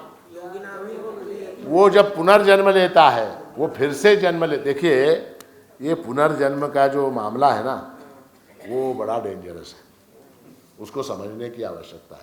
बहुत से लोग कहते हैं कि कहाँ का पुनर्जन्म, किसने देखा? आपको आपका पुराना जन्म याद है क्या? महाराज मी गेल्या जन्मामध्ये वाघ होतो, याद आहे किसी को? किसी को याद? हमको भी याद। अच्छा, पुढच्या जन्मामध्ये मी हत्ती होणार आहे किंवा कुत्र होणार आहे, तुम्हाला चावणार आहे, हाँ? ऐसा आपको मालूम है क्या? फिर किस बात से हम कहें कि पुनर्जन्म होता? उसका क्या सिद्धांत है? कहाँ उसका प्रूफ क्या, प्रमाण क्या? उसका प्रमाण क्या? पुनर्जन्म का प्रमाण क्या? तो ऐसा है, एक तो विज्ञान का नियम है, नियम ऐसा है, matter cannot be created nor can it be destroyed. इसको क्या बोलते हैं? नाही, लॉ कोण म्हणलं? Law of conservation. इसको लॉ ऑफ कंजर्वेशन कहते हैं। Matter cannot be destroyed nor can it be created. ठीक है? तो ये देह क्या है? मैटर है। मन क्या है? मैटर है। बुद्धि क्या है? मैटर है। इट कैनॉट बी डिस्ट्रॉयड, उसका नाश नहीं हो सकता और उसको बनाया भी नहीं जा सकता। वो पहले से है, उसको बनाया नहीं जा सकता। एक तो ये है। और दूसरी बात ऐसी है कि कल मैंने आपको, मेरे ख्याल से कल बताया, मैंने सोमवार के भजन, हाँ कल बताया कि मृत्यु जब होती है तो मृत्यु में केवल जड़, हमारा स्थूल देह जो है वही नष्ट होता है, और जो सूक्ष्म देह है जिसके अंदर मन बुद्धि वगैरह है वो नष्ट नहीं होते। उदाहरण क्या दिया मैंने आपको? हाँ, कौन सा? छान म्हणजे रात्री तुम्ही लक्ष देऊन ऐकता। मोबाइल फोन, तो मोबाइल फोन का उदाहरण, मोबाइल फोन की बॉडी अगर खराब हो गई, कांच टूट गया, उसका जो प्लास्टिक की बॉडी है वो अगर टूट भी गई, तो हम जो है सिम कार्ड को निकाल के फिर दूसरे मोबाइल के अंदर डाल सकते हैं।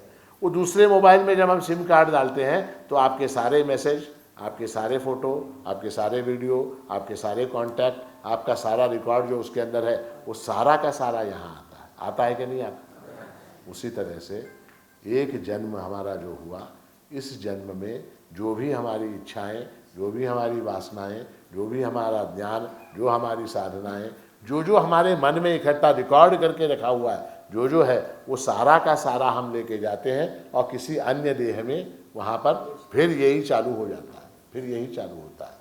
उदाहरण मैं देता हूँ हमेशा कि आप यहाँ आए, यहाँ आके आप बैठे और आप जो है जाते समय अपना मोबाइल भूल के गए, क्या होगा? मोबाइल लेने के लिए फिर आना पड़ेगा।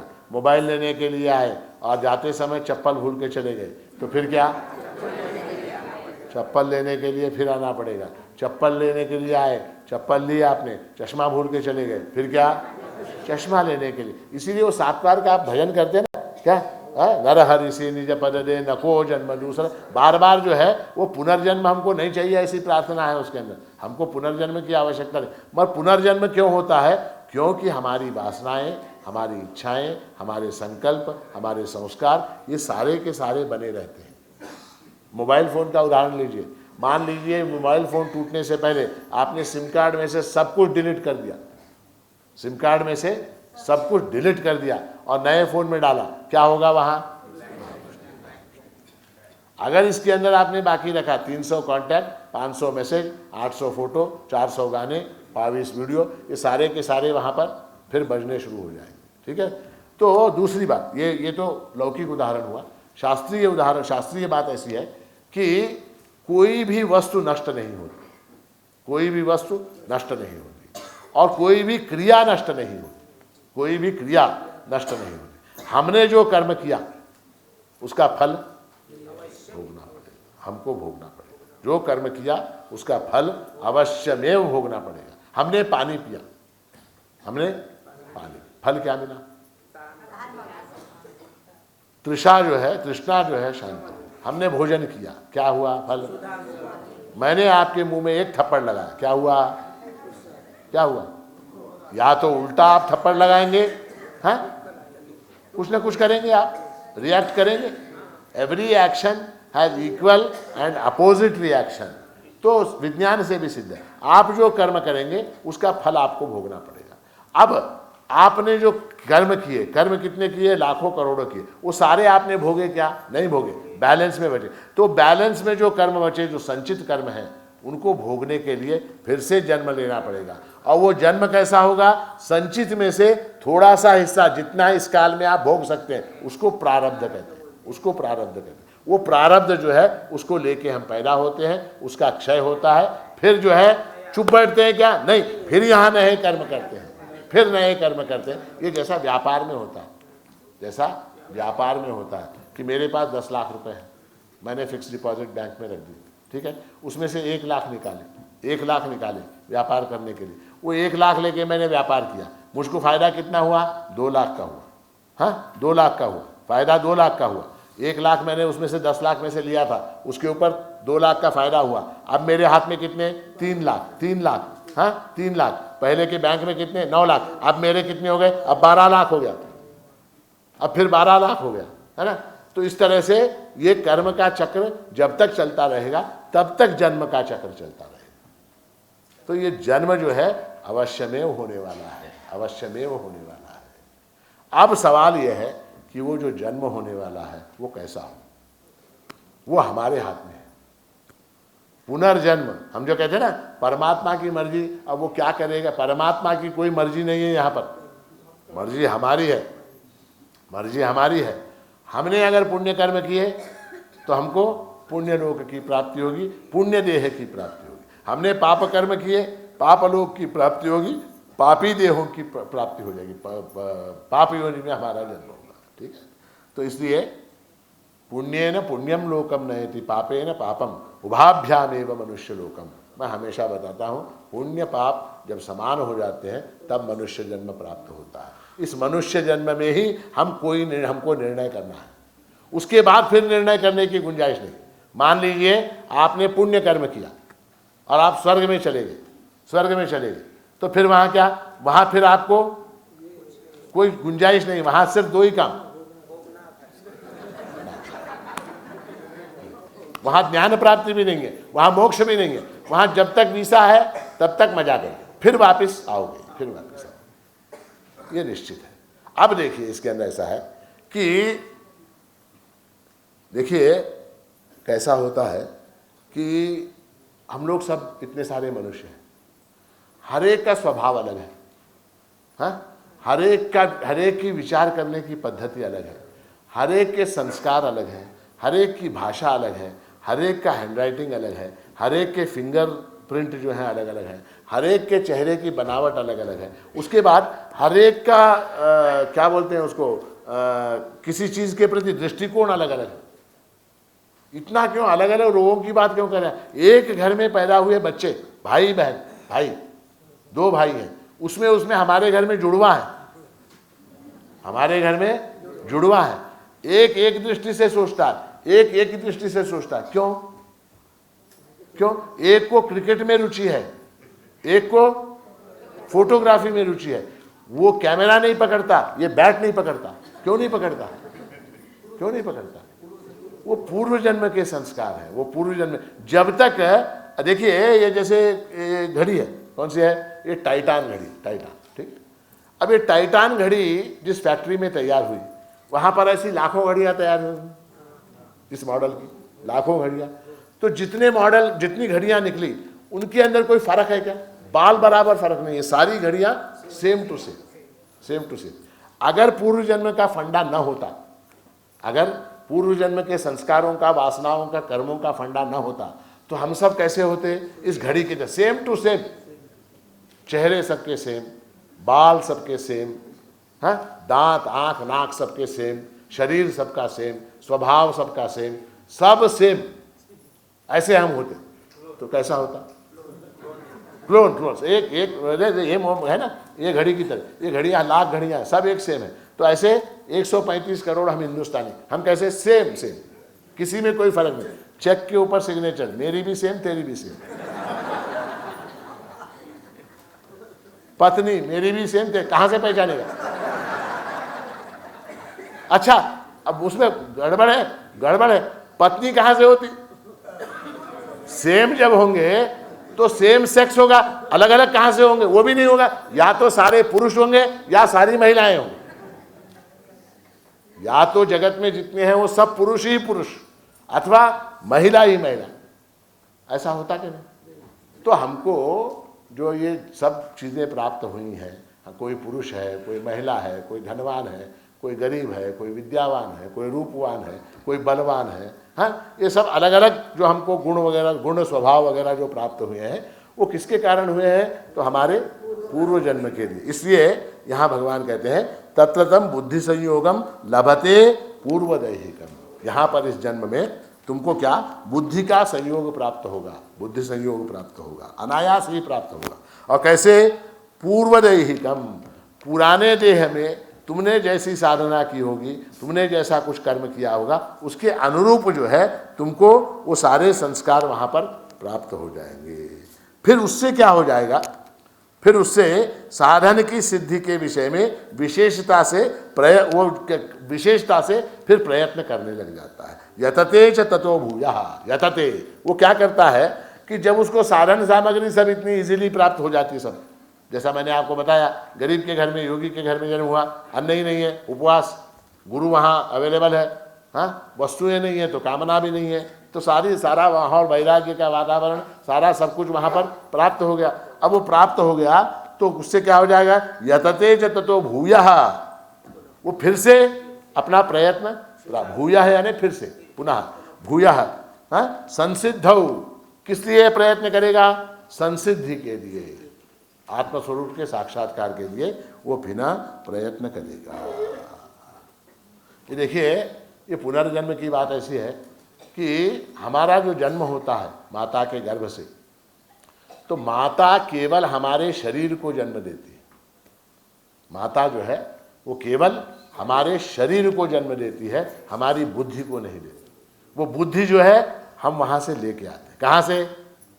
पूर्व जन्म से। पौर्वदेहिकम लभते च पौर्वदेहिकम, पुराने जन्म से, पुराना जो जन्म है हमारा, वहाँ से हम उसको लेके आते हैं। इसीलिए होता है ना कि दो बालक हैं एक माता के, तो एक जो है आस्तिक है, एक नास्तिक है। कैसे हुआ? एक नास्तिक कैसे हुआ? अगर एक ही माता एक ही पिता के पुत्र हैं तो दोनों या तो आस्तिक होने चाहिए या दोनों नास्तिक होने चाहिए। एक आस्तिक है एक नास्तिक है, क्यों? तो उसके जो पूर्व जन्म के संस्कार हैं वो ऐसे हैं। उन संस्कारों के कारण, उन वासनाओं के कारण, उन कर्मों के कारण वो उस प्रकार से व्यवहार करता है। तो यहाँ पर इस 43वें श्लोक में भगवान ने कहा कि इस जन्म में जो तुमने पुण्य कर्म किए होंगे, जो तुमने योग साधना की होगी, वो वेस्ट होने वाली नहीं है। अगला जन्म तुम्हारा जो होगा वो या तो श्रीमानों के घर में होगा, वहाँ सारी सुविधाएं उपलब्ध होंगी, तुम तुम्हारे साधना को पुनः शुरू करो, अथवा योगिनाम एवं कुले भवति धीमता, वहाँ पर जो योगियों के कुल में जन्मोगे, वहाँ जाके भी तुम अपनी साधना को आगे बढ़ा सकते हो। कैसे? तो पूर्वजन लभते च तत्रतम बुद्धि संयोगम लभते पौर्वदेहिकम, तुमको जो है पुराने जन्म का जो है लाभ, बेनिफिट जो है वो वहाँ पर प्राप्त होगा। उसके बाद भगवान कहते हैं पूर्वाभ्यासेन तेनैव ह्रियते ह्यवशोऽपि सः जिज्ञासुरपि योगस्य शब्द ब्रह्माति वर्तते। उस नए जन्म में क्या होता है, वहां पर वो अध्यात्म की ओर आकर्षित होता है।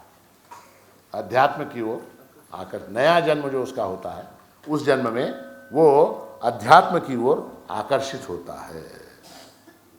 तेनैव पूर्वाभ्यासेन सह अवशः अपि ह्रियते। अवशः यानी परवशता, बने उसको कुछ प्रेरित करने की आवश्यकता नहीं, अपने आप वो आकर्षित हो जाता है। अगले जन्म में भी वो अध्यात्म के प्रति आकर्षित होता है।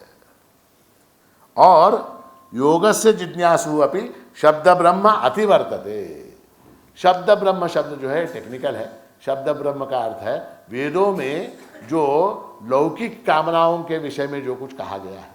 वेदों में अनेक बातें हैं, तो उसमें लौकिक कामनाओं के विषय में बहुत विस्तार पूर्वक कहा गया है, उसको कर्मकांड कहते हैं, उसी को शब्द ब्रह्म भी कहते हैं। तो ऐसा ये जो होता है योगी, जो जिसकी साधना अपूर्ण रह गई, जो पुनः किसी जन्म में उत्पन्न हुआ, वो जो है इन सारी जो लौकिक बातें हैं उनकी ओर उनकी उपेक्षा करता हुआ उसका आकर्षण किसकी ओर हो जाता है? तो उसका आकर्षण अध्यात्म की ओर हो जाता है। उसका आकर्षण अध्यात्म की ओर हो जाता है। और किस कारण होता है? पूर्वाभ्यासेन। पूर्वाभ्यासेन पुराने जन्म, देखिए 8वीं में जिस बच्चे ने अच्छी तरह से पढ़ाई की होगी, वो 9वीं के अंदर क्या होगा उसका? 9वीं के अंदर भी वो अच्छी पढ़ाई करेगा। 9वीं में जिसने अच्छी पढ़ाई की होगी, 10वीं में भी वो अच्छी तरह पढ़ाई करेगा। तो पूर्वाभ्यासेन तेनैव ह्रियते। ह्रियते यानी क्या? आकर्षित हो जाता है। अवशः अपि, अवशः यानी परवश होता हुआ। और क्या? जिज्ञासुरपि योगस्य शब्द ब्रह्माति वर्तते। वेद के अंदर कर्मकांड रूपी जो कर्मकांड के जो फल बताए गए हैं, संसार की बातें जो बताई गई हैं, उनकी ओर वो आकर्षित नहीं होता। प्रयत्नाद् यतमानस्तु योगी संसिद्ध किल्बिषः अनेक जन्म संसिद्धः ततो याति पराम गतिम। वही बात भगवान यहाँ पुनः इस 45वें श्लोक में बता रहे हैं। पिछले जन्म का जो योग भ्रष्ट साधक है उसको यहाँ भगवान योगी कह रहे। योगी, ऐसा योगी कैसा है? संसिद्ध किल्बिषः। संसिद्ध किल्बिषः, वो पापों से रहित हो जाता है। पापों से रहित क्यों होता है? पापों से रहित क्यों होता है? क्योंकि पाप जो है वो कामना का फल है। पाप क्या है? कामना का फल है। जो साधक है उसकी कामनाएं नष्ट हो गई हैं, कामनाएं समाप्त हो गई हैं, इसलिए वो ये पाप रहितता जो है उसकी भगवान की दी हुई नहीं है। ये पाप रहितता उसके अंदर जो है वो भगवान की दी हुई नहीं है। अनेक जन्म संसिद्धा, ये उसने अनेक जन्मों तक जो तपस्या की है, अनेक जन्मों तक जो साधना की है, उसका फल है। और इस जन्म में उसको क्या करना है? प्रयत्नात् यतमानस्तु, उसको जो है प्रयत्न करना है केवल। देखिए, एक चिंगारी होती, एक चिंगारी होती है। उस चिंगारी को आपको आग लगाने की आवश्यकता नहीं है, उसको थोड़ी सी हवा आप दीजिए, वो ज्वाला बन जाती है। तो उसी तरह से प्रयत्नात् यतमानस्तु। और फिर आगे क्या हो जाता है? पराम गतिम याति, वो जो है ऐसा साधक, ऐसा योगी कौन सी गति को प्राप्त होता है? पराम गतिम। पराम गति यानी क्या? मोक्ष, मोक्ष को प्राप्त हो जाता है। 46वां श्लोक। तपस्विभ्योऽधिको योगी ज्ञानिभ्योऽपि मतोऽधिकः कर्मिभ्यश्चाधिको योगी तस्माद् योगी भवार्जुन। अब यहाँ भगवान जो है इस सारे अध्याय को समेट रहे हैं। अब क्या कर रहे हैं? समेट रहे हैं। इसको शास्त्र में उपसंहार कहा जाता है। उपसंहार, कोई भी विषय जब होता है तो उस विषय को विस्तार पूर्वक समझाने के बाद फिर उसको लपेटना पड़ता है, उसको लपेटना पड़ता है। आपके घर में चटाई है? चटाई, हाँ? तो चटाई जो है, जब मेहमान आते हैं तो आप क्या करते हैं? चटाई को बिछा देते हैं। और जब मेहमान चले जाते हैं तो चटाई को फिर लपेटना पड़ता है, चटाई को लपेटना पड़ता है, उसको उपसंहार कहते हैं। तो यहाँ भगवान इस 6ठे अध्याय का उपसंहार कर रहे हैं। और यहाँ पर ये जो योग है, कौन सा योग? ध्यान योग। ध्यान योग, उस ध्यान योग की प्रशंसा कर रहे हैं भगवान। यहाँ पर उस ध्यान योग की प्रशंसा कर रहे हैं। कह रहे हैं कि तपस्विभ्योऽधिको योगी, तपस्वी जो है उससे श्रेष्ठ अधिकः योगी, ज्ञानिभ्योऽपि मतोऽधिकः, ज्ञानी जो है, जो ज्ञानी है उससे भी योगी श्रेष्ठ है। कर्मिभ्यश्चाधिको योगी, जो कर्मी है, कर्मयोग का आचरण करने वाला, उससे भी श्रेष्ठ कौन है? योगी। तस्मात् योगी भवार्जुन, हे अर्जुन, इसलिए तुम इस योग का अभ्यास करो। तपस्वी ना, तपस्वी यानी कौन? जो उपवास करते हैं, तप करते हैं, साधना करते हैं, जप करते हैं, घंटों बैठे रहते हैं, ऐसे जो शरीर को तपाने वाले लोग तपस्वी। तो ये तपस्वी लोग जो हैं, हमारे मधुसूदन सरस्वती जी ने भगवद गीता भाष्य में एक स्थान पे बड़ा सुंदर कहा कि ये अध्यात्म का श्रवण, 1 मिनट का श्रवण, 1 मिनट मैं बता रहा हूं, वहां पर पलों की बात की गई। तो मधुसूदन सरस्वती का कहना ऐसा है कि ये जो श्रवण है, श्रवण, ये 1 मिनट का श्रवण 100 यज्ञों के बराबर है। 100 यज्ञ, यज्ञ मानते हैं? यज्ञ यानी आहुति देकर कुंड वगैरह बना के अग्नि प्रज्वलित करके जो यज्ञ किए जाते हैं, ऐसे 100 यज्ञों के बराबर है। क्या? 1 मिनट का श्रवण, 1 मिनट का श्रवण। आप कितना श्रवण कर रहे हैं रोज? करीब लगभग 120 मिनट। 120 मिनट इंटू 7 डेज, कितने यज्ञ हो गए? कितना बड़ा पुण्य हो गया है? और वो भी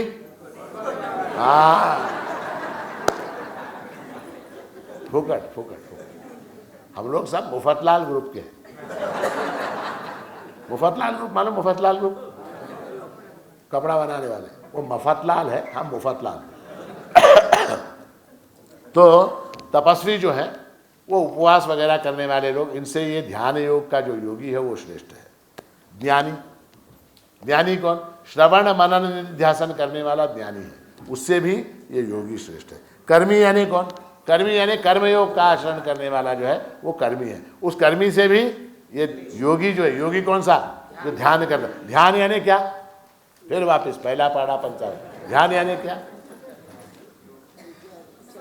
विजातीय प्रत्यय प्रवाह अनंतरित सजातीय वृत्ति प्रवाह।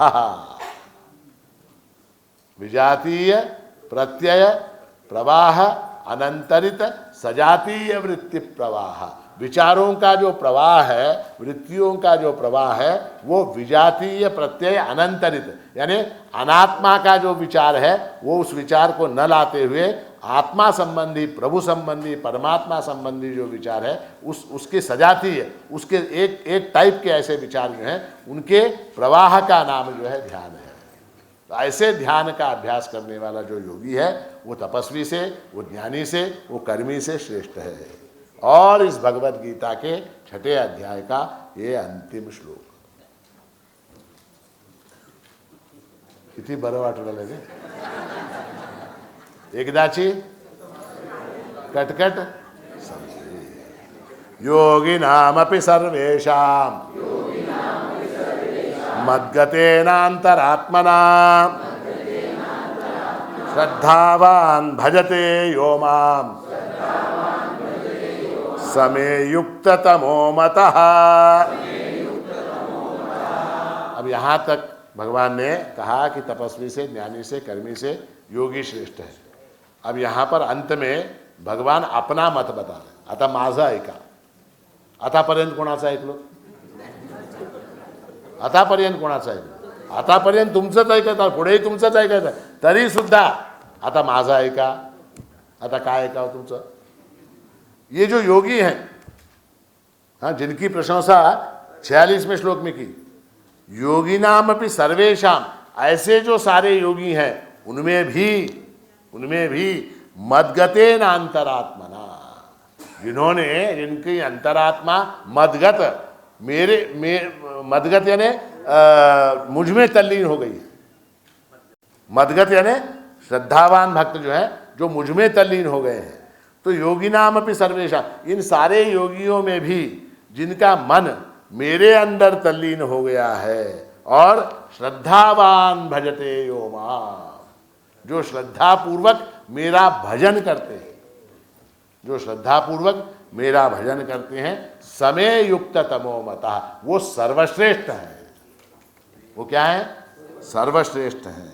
वह मेरे मत में सर्वश्रेष्ठ योगी है। मेरे मत में भगवान अपना ओपिनियन बता रहे, शास्त्र में चाहे कुछ भी हो, भगवान अपना ओपिनियन बता रहे। क्या?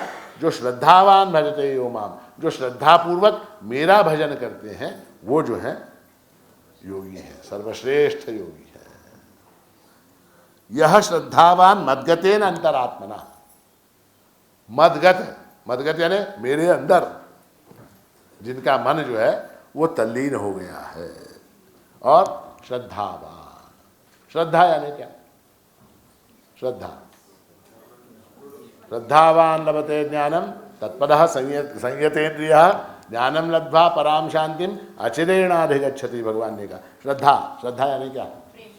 हाँ, श्रद्धा यानी विश्वास, श्रद्धा यानी विश्वास। मैं कहता हूं श्रद्धा यानी अविश्वास का अभाव, श्रद्धा यानी अविश्वास का अभाव। श्रद्धा के संबंध में अनेक दृष्टांत में अनेक बार आपको देता हूँ, बहुत से लोगों को आपको मालूम भी होगा, मने भी मालूम होगा। जब भी श्रद्धा शब्द आता है तो मेरा मोह हो जाता है। क्या? वो दृष्टांत सुना, दृष्टांत कल परसों मैंने एक छोटा सा दृष्टांत दिया था। श्रद्धा यानी क्या? श्रद्धा में विश्वास में फर्क है, श्रद्धा में विश्वास में फर्क है। एक गाँव था, उस गाँव में एक डोंबारी आया, डोंबारी मालूम है? डोंबारी आया, वो डोंबारी आया और वो करतब दिखाने लगा। उसने 2 बाम्बू ऐसे लगाए, 2 बाम्बू ऐसे लगाए, उसके ऊपर रस्सी लगाई, और उसका जो वो क्या बोलते हैं उसको, असिस्टेंट, उसका असिस्टेंट बाजा बजाने लगा, और वो इस डोरी पर चलने लगा। डोरी के ऊपर चल, एक बार गया फिर वापस आया, एक बार गया फिर वापस आया। उसके बाद वो पैसे मांगने के लिए नीचे उतरा।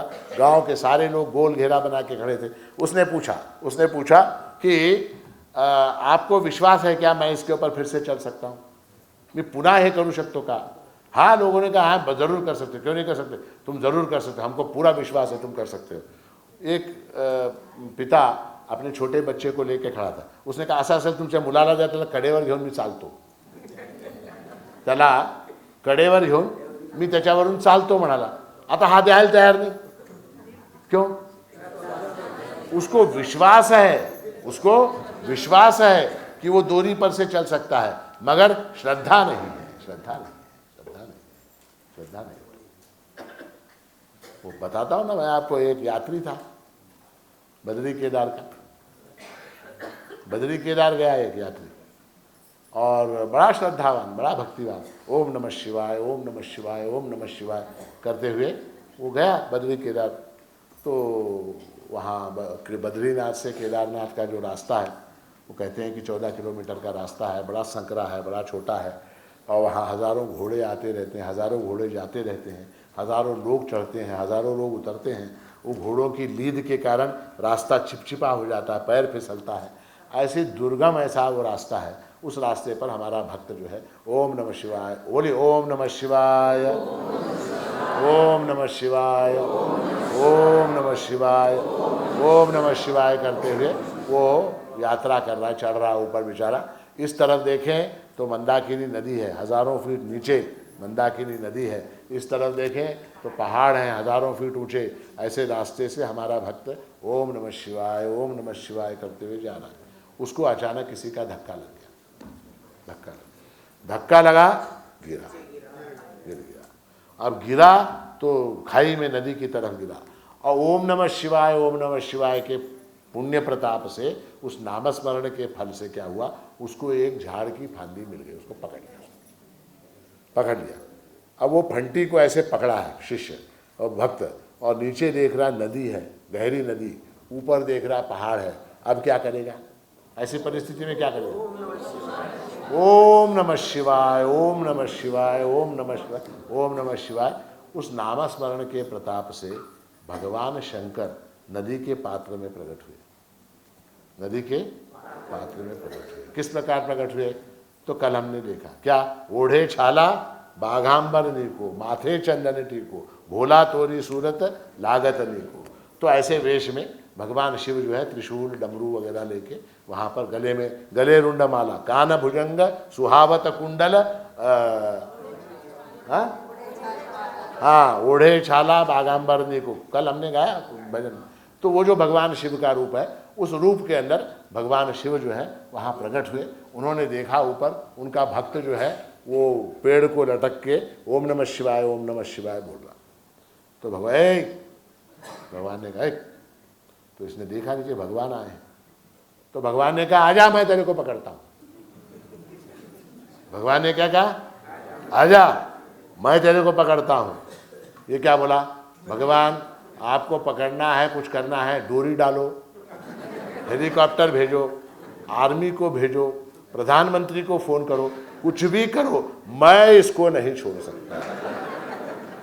मैं इस झाड़ को छोड़ नहीं सकता, मैं नहीं छोड़ सकता। ए पागल, हाँ छोड़, मैं तुझे पकड़ने के लिए तैयार हूँ। हाँ मैंने पहाड़ बनाए, मैंने पर्वत बनाए, मैंने तुझे बनाया, मैंने नदी बनाई, सारी सृष्टि को बनाने वाला, पालने वाला, पोसने वाला मैं हूं, और मैं कह रहा हूं छोड़। उसने कहा ऐसा है, बड़े बड़ों के क्या छूटते हैं, बड़े बड़ों के क्या छूटते हैं, आपका छूट गया तो मेरा क्या होगा, मेरा क्या होगा, मैं इसको छोड़। तो वहां किस बात का अभाव था? श्रद्धा का अभाव। अगर मान लीजिए उसने छोड़ दिया होता, मान लीजिए अगर उसने छोड़ दिया होता तो क्या होता? हाँ, न सिर्फ बचता वो साक्षात भगवान की गोद में, उनकी आलिंगन में पहुंचता। हाँ, उनकी गोद में पहुंचता। इसने क्या कहा? हे मी सोडू शकत नाही, अनात्मा को मैं छोड़ नहीं सकता, संसार को मैं छोड़। आप कितने भी, कसा आहे ते गीता, ते म्हणतात ना गीता कोणापुढे,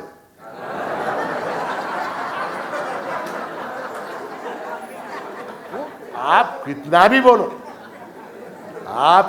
भी बोलो, मैं ये छोड़ नहीं सकता, अनात्मा का त्याग मैं नहीं कर सकता। इसलिए भगवान कहते हैं श्रद्धावान भजते यो माम समय युक्त तमाम। जो श्रद्धा जिसकी मेरे अंदर है, जिसकी मेरे अंदर श्रद्धा है, हाँ, और ऐसा जो योगी है, योगी हो मगर वो श्रद्धा वाला हो। अश्रद्ध योगी किसी का, देखिए मैं आपको पहले दिन से बता रहा हूँ, पहले दिन से बता रहा हूँ क्या, कि वो एयर कंडीशन हॉल में ध्यान करवाते क्या नहीं? हाँ, 5,000 rupees per hour, 5,000 rupees per hour meditation. हाँ, अब वहाँ पर म्यूजिक, लाइट, सब LED लाइट वगैरह होता है। और वहाँ पर close your eyes, sit straight, breathe slowly, हो गया, इसको नींद लग जाती। तो वहाँ क्या है, वहाँ 2-3 चीज़ों का अभाव, इसलिए वो किसी काम का नहीं हो। वो कहते हैं ना कि गए 5,000 भी गए, टाइम भी गया, सब कुछ गया, वेस्ट हो गया। क्या है, श्रद्धा नहीं है वहाँ, किसकी श्रद्धा ही नहीं। पहली बात तो श्रद्धा नहीं, दूसरी बात मद्गतेन अंतरात्मना का अभाव है। मद्गतेन अंतरात्मना, मद्गतेन अंतर, परमात्मा के अंदर मन का तल्लीन होना। तल्लीन कब होगा, जब उसका महात्म्य, उसका रूप, उसकी कीर्ति, उसका महत्व, उसकी वैल्यू हमको मालूम होगी, तब मन तल्लीन होगा। अन्यथा कैसे होगा? जिसकी वैल्यू आपको नहीं मालूम, उसके अंदर आप तल्लीन हो सकते हैं क्या? नहीं हो सकते। तो उसके लिए जो है ये सारा पूरा का पूरा साधना क्रम ऐसा नहीं है 5 बजे ऑफिस खत्म होगा 5:30 बजे मेडिटेशन के लिए बैठ गए, नहीं हो सकता, नहीं होता वो नहीं हो सकता। इसलिए भगवान कहते हैं योगी नाम अपि सर्वेषां मद्गतेन अंतरात्मना, जिसका मन जो है उन सारे योगियों में भी जिसका मन मेरे अंदर तल्लीन हो गया है और जो श्रद्धावान है और जो मेरा भजन करता है, समय युक्ततमो मतः, ऐसा जो योगी है वो युक्ततम है, वो सर्वश्रेष्ठ है, ऐसा भगवान कहते हैं। और मेरा विश्वास है कि भगवान की ये जो आशा है, भगवान की ये जो आकांक्षा है, भगवान की ये जो आज्ञा है, उसके अनुसार आप भी आज कल भविष्य में युक्ततम बनेंगे, ऐसी मेरी कामना है। और प्रभु महाराज की कृपा से ऐसा हो, ऐसा शुभ आशीर्वाद देते हुए इस प्रवचन को यहाँ विराम देता हूँ। ओम, बोलिए मेरे साथ, ओम तत्सदिति श्रीमद्भगवद्गीतासु उपनिषत्सु ब्रह्म विद्यायां योगशास्त्रे श्री कृष्णार्जुन संवादे आत्मसंयम योगो नाम षष्ठोऽध्यायः। यहाँ पर ओम तत्सत इस भगवान के नामस्मरण के साथ भगवद गीतासु उपनिषत्सु, श्रीमद् भगवद गीता नामक उपनिषद में ब्रह्म विद्यायाम, ब्रह्म विद्या का जो विषय आया है उसके अंतर्गत, योग शास्त्र का जो विषय आया है उसके अंतर्गत श्री कृष्ण अर्जुन संवादे, श्री कृष्ण और अर्जुन के बीच में जो संवाद हुआ है और उसमें आत्मसंयम नामक ये 6ठा अध्याय यहाँ पर परिपूर्ण होता है। गोपाल कृष्ण भगवान की जय। अवधूत चिंतन श्री गुरुदेव सद्गुरु माणिक प्रभु महाराज की जय।